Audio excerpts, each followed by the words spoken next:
Jamaah Jumat rahimakumullah, tentunya kehadiran kita di masjid ini berangkat dari kesadaran kita.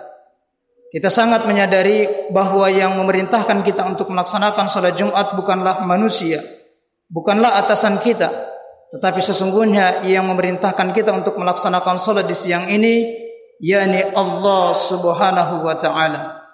Dan kita pun juga sangat menyadari jika ada perintah Allah Subhanahu wa taala yang bersifat wajib, lantas kemudian kita mengabaikan perintah tersebut, maka ini akan berefek bukan hanya pada kehidupan dunia ini, tapi terutama akan berefek pada kehidupan kita di akhirat kelak.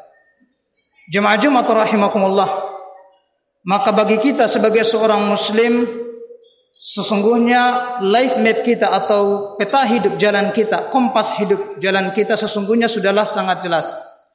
Sebagaimana Allah Subhanahu wa taala berfirman dalam Quran surat Al-Mu'minun ayat 12, 13, 14, 15 dan 16. Allah Subhanahu wa taala berfirman, A'udzu billahi minasyaitonir rajim.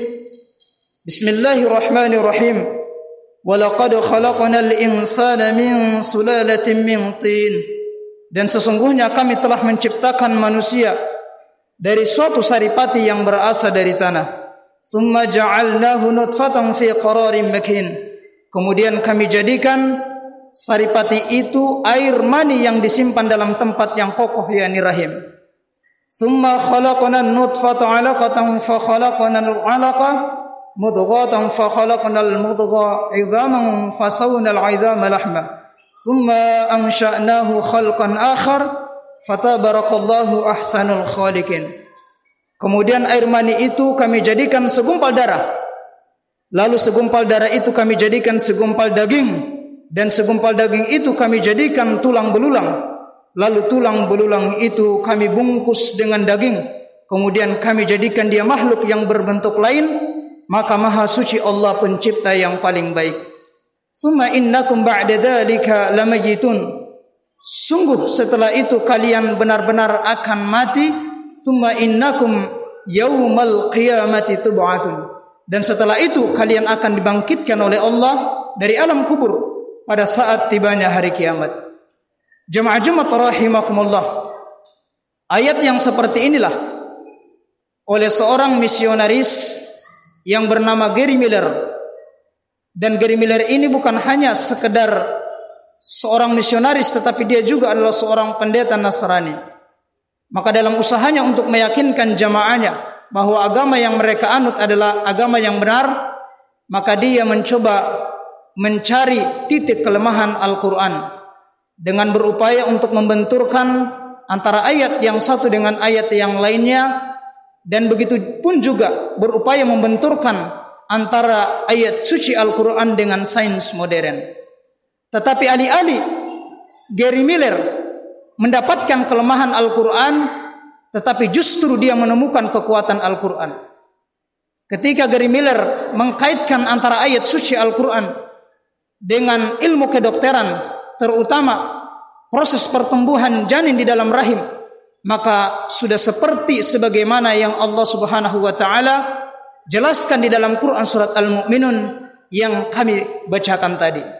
Saudaraku sekalian belakang Allah Subhanahu wa taala, apalagi kemudian Gary Miller sampai membaca firman Allah Subhanahu wa taala dalam Quran surat An-Nisa ayat 82. A'udzu billahi minasyaitonir rajim. Bismillahirrahmanirrahim. Afala yatadabbaruna al-Qur'an? Maka apakah mereka tidak memperhatikan Al-Qur'an? Walau kana min 'indi ghairillah lawajadu fihi ikhtilafan katsira. Sekiranya Al-Quran itu bukan berasal dari sisi Allah, maka sesungguhnya mereka pasti akan menemukan pertentangan yang banyak di dalamnya. Gary Miller ketika mengkaji Al-Quran selama 5 tahun, sejak tahun 1973 sampai 1978, 5 tahun setelah melakukan riset yang panjang mengkaji Al-Quran, maka dia sama sekali tidak menemukan kelemahan Al-Quran, tetapi justru dia menemukan kekuatan Al-Quran. Sehingga kemudian setelah 5 tahun melakukan riset yang panjang itu, saudaraku sekalian, Dia menyatakan masuk Islam karena dia sangat yakin bahwa Al-Quran itu bukanlah buatan manusia, bukanlah buatan Nabiullah Muhammad sallallahu alaihi wasallam. Sehingga kemudian dia masuk Islam dan mengganti namanya dengan Abdul Ahad Omar. Saudaraku sekalian dilakukan Allah Subhanahu wa taala, andaikan kita tidak membaca Al-Quran, sesungguhnya tetap kita akan tahu mengenai proses kehidupan kita, yakni proses kelahiran dan proses kematian. Mengapa? Karena dia adalah fakta kenyataan yang siapapun akan lahir dan siapapun akan meninggal dunia. Tsumma innakum ba'da dzalika lamayitun. Sungguh setelah itu kata Allah, kalian benar-benar akan dimatikan. Tsumma innakum yaumal qiyamati tub'atsun. Dan setelah itu kalian akan dibangkitkan oleh Allah Subhanahu wa taala pada saat tibanya hari kiamat. Saudaraku sekalian melakukan Allah Subhanahu wa taala, maka andai pun kita tidak membaca Al-Quran, tetap kita akan tahu proses kelahiran dan proses kematian. Tapi andaikan kita tidak membaca Al-Quran, saudaraku sekalian, jamaah Jumat rahimakumullah, maka kita tidak akan pernah tahu kemana keberadaan kita setelah kita dibangkitkan oleh Allah Subhanahu wa taala pada saat tibanya hari kiamat atau setelah kita meninggal dunia. Karena kita membaca Al-Quranul Karim, karena kita mengkaji Al-Quran, saudaraku sekalian melakukan Allah Subhanahu wa taala, maka yakinlah kita dengan keyakinan seyakin-yakinnya bahwa setelah kita hidup di dunia yang singkat ini, kemudian Allah Subhanahu wa taala akan mematikan kita, dan setelah kita ditempatkan di alam barzah, di alam kubur, nanti Allah Subhanahu wa taala akan membangkitkan kita dari alam kubur. Maka adanya kebangkitan dari alam kubur dan peristiwa hari kiamat adalah sebuah kepastian, bukanlah dongeng, bukanlah cerita yang konyol, tetapi ini adalah cerita kisah yang benar sebagaimana Allah Subhanahu wa taala firmankan di dalam Al-Qur'anul Karim. Saudaraku sekalian melakukan Allah Subhanahu wa taala, kita membaca Al-Qur'an dan mengkaji Al-Qur'an, maka nyatalah bahwa kelak nanti ketika Allah Subhanahu wa taala membangkitkan kita dari alam kubur untuk dimintai pertanggungjawaban terhadap setiap perbuatan yang kita lakukan selama kita masih hidup di dunia, maka kemungkinan hanya ada dua arah perjalanan kita setelah kita dibangkitkan oleh Allah Subhanahu wa taala. Apakah kemudian kita terkategori sebagai golongan kanan? Siapa golongan kanan? Dikatakan dalam Al-Qur'anul Karim sebagai ashabul yamin. Sebab siapa ashabul yamin? Mereka adalah ashabul jannah, penghuni surga.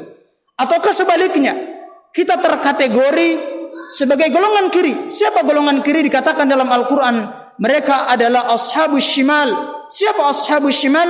Mereka adalah ashabun nar, penghuni neraka.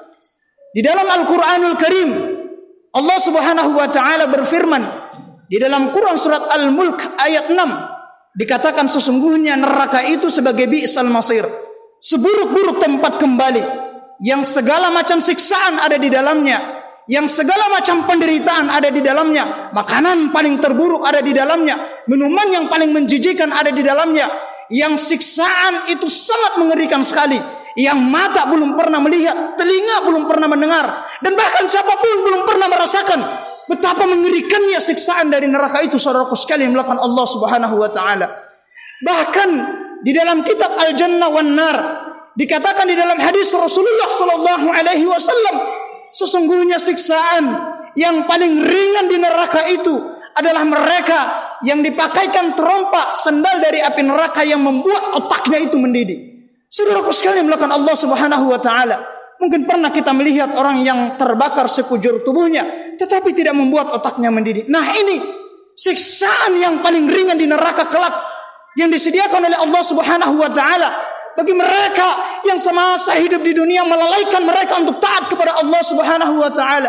Bagi mereka yang hidup di dunia ini, yang Allah berikan kesempatan hidup, kemudian mereka gunakan untuk bermaksiat, maka sesungguhnya siksaan yang paling ringan kata Rasulullah sallallahu alaihi wasallam adalah mereka yang dipakaikan sendal dari api neraka yang membuat otaknya itu mendidih, dan mereka merasa seakan-akan itu adalah siksaan yang paling berat, padahal sesungguhnya itu adalah siksaan yang paling ringan.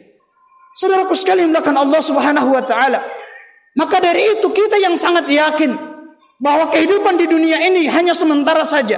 Kemudian kelak Allah Subhanahu wa taala akan mewafatkan kita, dan setiap apa yang kita lakukan kelak nanti kita akan pertanggungjawabkan di hadapan Allah Subhanahu wa taala.